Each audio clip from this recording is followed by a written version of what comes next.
14వ అధ్యాయం ఆదికాండం 19వ వచనం. అప్పుడు అతడు అబ్రామును ఆశీర్వదించి, ఆకాశమునకును భూమికిని సృష్టికర్తయును సర్వోన్నతుడునైన దేవుని వలన అబ్రాము ఆశీర్వదింపబడునుగాక అని దీవించారు. And he blessed him and said, Blessed be Abraham of God most high, possessor of heaven and earth. Elyon అంటే సర్వోన్నతుడు, El Elyon, the most high God. దేవుడి వాక్యం మన వినికిడిలో దీవించును గాక. ఆమేన్, ఆమేన్. మనం మొదటి నుంచి చెప్పుకుంటూ వస్తున్న కంటిన్యూషన్ వాక్యము 14వ అధ్యాయంలో అబ్రహాం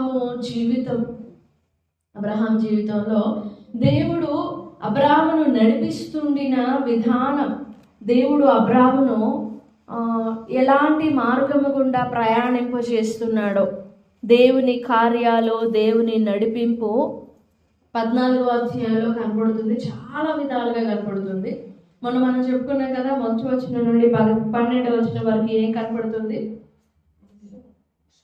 శత్రువు చేసిన యుద్ధం. 12 నుండి 17 వరకు ఏం కనపడుతుంది? శరీరముతో శత్రువుతో చేసిన యుద్ధం. తర్వాత 17 నుండి 24 వరకు ఆత్మలో అబ్రాము శత్రువుతో చేసిన యుద్ధం. అదే పాయింట్లో ఆత్మలో అబ్రాము చేసిన యుద్ధంలో నుండి ఒక మాట ధ్యానం చేసుకుందాం. 18, 19 ఈ పైన 1వ వచనం నుండి 17వ వచనం వరకు శత్రువుతో యుద్ధం చేసుకుంటూ వచ్చాడు కదా అబ్రాము. శత్రువుతో యుద్ధం చేసిన తరువాత అబ్రాము అన్ని తను ఏదైతే కోల్పోయాడో, పోగొట్టుకున్నాడో, నష్టపోయాడో, కొల్ల సొమ్ము పోయిందో, దేన్నైతే పోగొట్టుకున్నాడో దాని అంతటినీ కూడా తిరిగి సంపాదించుకున్నాడు. దేన్నైతే పోగొట్టుకున్నాడో దాన్ని తిరిగి సంపాదించుకున్నాడు. అది దేవుని కృప వలన, దేవుని సహాయం వలన, దేవుని బలం వలన మాత్రమే అబ్రహాము జయించగలిగాడు. దేవుడు తనలో రూపించిన స్వభావము వలన, దేవుడు తనలో నింపుతూ వచ్చిన దేవుని గుణము వలన, దేవుని లక్షణాల వలన అబ్రాము ఆ రాజులందరినీ కూడా జయించగలిగాడు. ఓకే, ఆ తరువాత 17వ వచనం, అతడు కదొర్లాయోమెరును అతనితో కూడనున్న రాజులను ఓడించి తిరిగి వచ్చినప్పుడు సొదొమ రాజు అతనిని ఎదుర్కొనుటకు రాజులోయ అను షావేలోయ మట్టుకు బయలుదేరి వచ్చెను. అక్కడ 18వ వచనం రెండో రాజు కనపడతాడు. షాలేము రాజు అయిన మెల్కీజెదెకు రొట్టెను ద్రాక్షరసమును తీసుకుని వచ్చెను.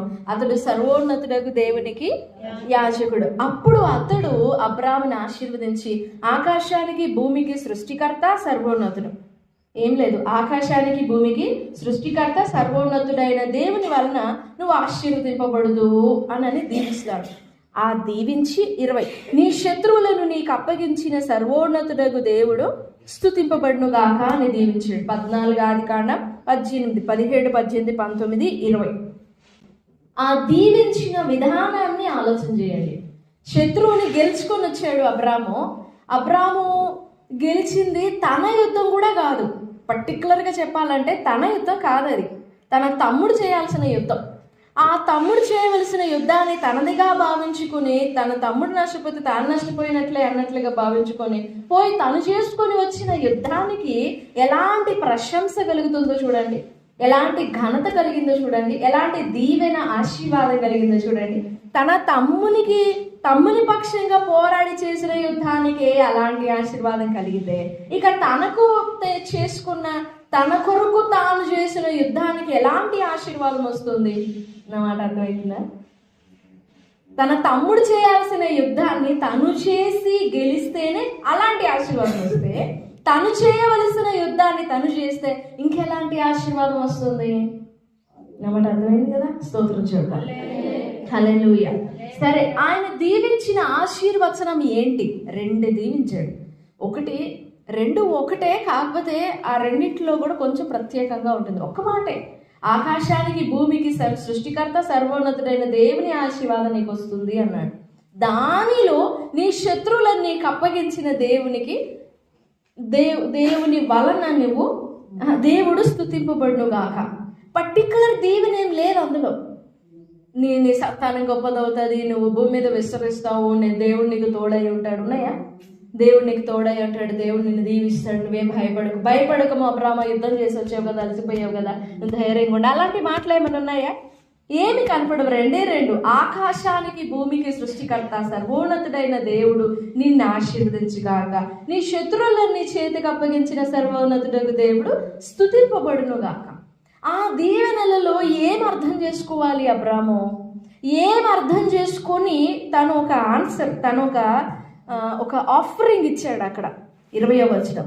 అప్పుడు అతడు అన్నిటిలో ఇతనికి మెల్కీసెదెక్, దేవుడే నీతికి రాజు, యెరూషలేము పట్టణంలో నీతిని దేవుడు స్థాపిస్తాడని, యెరూషలేము నీతికి స్థావరం, నీతికి నివాసం యెరూషలేము పట్టణం అని తర్వాత భాగాల్లో మనం చూస్తాం.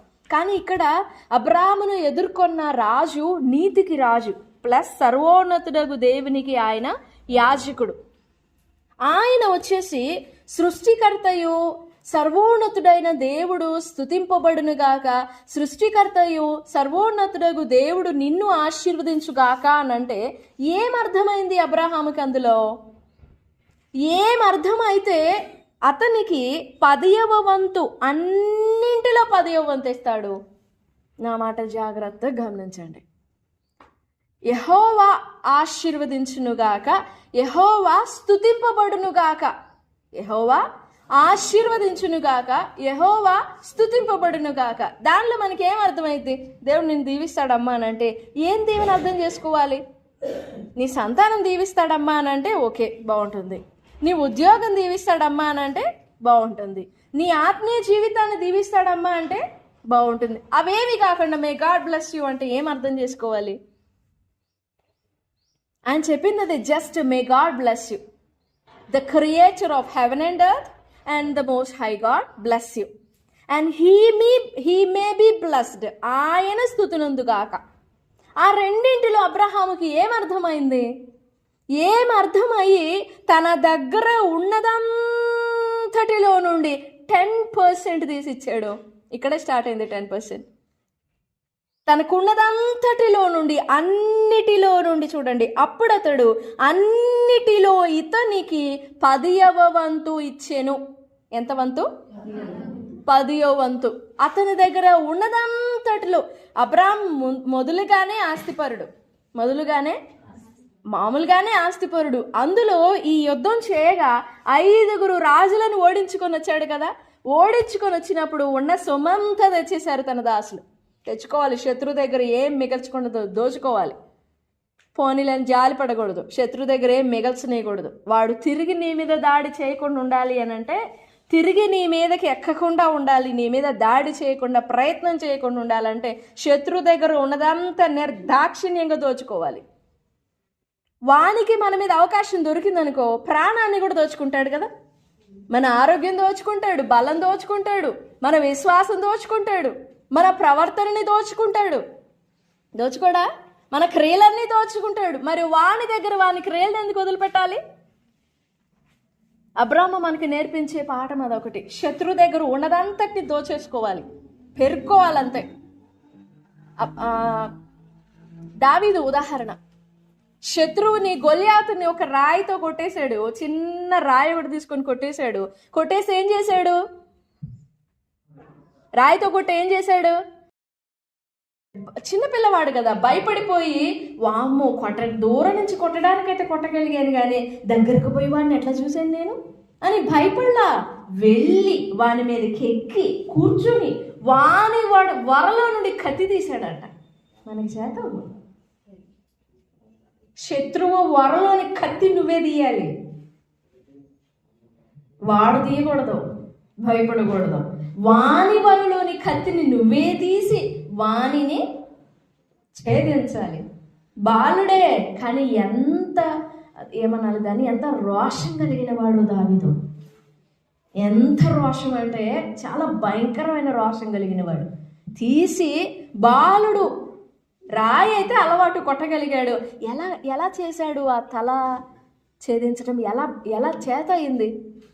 ఎంత రోషంతో చేసి ఉంటే తెగిపోతుంది, చేతి కూడా వస్తుంది. అది శత్రు తలని పట్టుకుని జుట్టు పట్టుకొని ఇట్లా ఊపుకుంటూ పోయాడంట. దేన్ని? ఎంత రోషం అది. కాకపోతే క్రైస్తవులమైన మనము, విశ్వాసులమైన మనము శత్రువుని శత్రువుగా గుర్తుపట్టక మనం చీల్చి చెండాడవలసిన శత్రువుని హత్తుకుంటాం. ఎందుకు నీ మీదకి పలుమార్లు శత్రువు దాడి చేయ ప్రయత్నిస్తాడు అని అంటే, maybe you are not jealous over them. ఇంకంత రోషం లేదేమో ఆ శత్రువు మీద. ఈ సంవత్సరంలో నీకెదురయ్యే శత్రువు మీద నువ్వు చాలా రోషం కలిగి ఉండాలి. చాలా చాలా కఠినంగా ప్రవర్తించాలి శత్రువు విషయంలో. చాలా మూర్ఖంగా, కఠినంగానే ప్రవర్తించాలి శత్రువు విషయంలో. నీ ఎదుటికి వచ్చి నిలబడుతున్న శత్రువు, నీ ఎదుటికి రాబోతున్న శత్రువుని నువ్వు చీల్చి చెండాడాలి. అది ఏ రూపకంగా వచ్చినా, ఏ విధంగా వచ్చినా నువ్వు దాన్ని ఎదుర్కోవాల్సిందే. మూర్ఖంగా నిలబడాల్సిందే, కఠినంగా నిలబడాల్సిందే. అడుగు ప్రభుని, అడుగు, దేవా నాకు ఆ జ్ఞానం ఇవ్వు. శత్రువుని కొల్లపడవాలి, శత్రువుని దోచుకునే జ్ఞానం నాకు ఇవ్వు అని.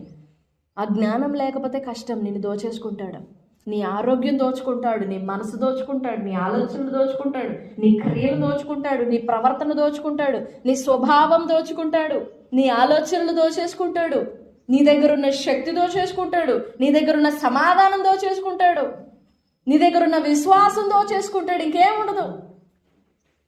విశ్వాసం ఎత్తుకుందామా, విశ్వాసం కనపడదు. ప్రార్థన ఎత్తుకుందామా, ప్రార్థన కూడా కనపడదు. అందుకే వాడు నిన్ను దోచుకొనుకోమనిపోయి మొత్తం దోచేసుకొని రావాలి. నెంబర్ 1 అబ్రహాం మనకు చూపించే పాయింట్. నెక్స్ట్ 20వ వచనం, నీ శత్రువులను నీ చేతికి అప్పగించిన సర్వోన్నతుడగు దేవుడు స్తుతింపబడును గాక అని చెప్పాను. అప్పుడు అతడు అన్నిటిలో ఇతనికి 10వ వంతు ఇచ్చాను. ఇతనికి 10వ వంతు ఇచ్చాను. ఆ రెండో మాట అబ్రహాం మనకి నేర్పేది ఏంటంటే, రెండవ మాట నెంబర్ 1 ఏంటి? శత్రువుని దోచుకోవాలి.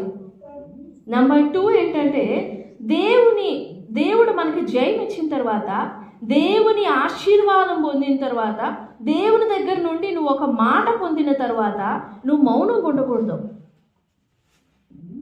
ఏం చేయాలి? మాట పొందిన తర్వాత మౌనం వహించకూడదు. నువ్వు దానికి రుణం చెల్లించాలి. అబ్రహాము నేర్పే సెకండ్ మాట అది.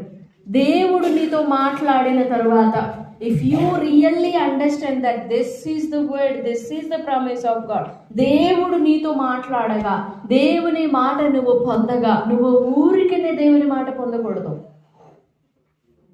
నువ్వు ఊరికనే దేవుని మాట పొందకూడదు. అది దేవుడు నీతో ప్రార్థించినదైనా, దేవుడు నిన్ను బలపరిచినదైనా, దేవుడు నిన్ను ప్రేమించినదైనా,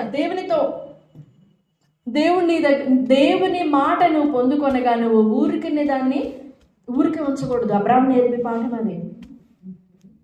యెహోవా పేరట ఆశీర్వాదం పొందగా వెంటనే, ఎవరో తెలీదు, ముందేనాడో చూడలేదు, కానీ ఆ ఆశీర్వాదము కొరకు 10వ వంతు తీసి అప్పగించాడు.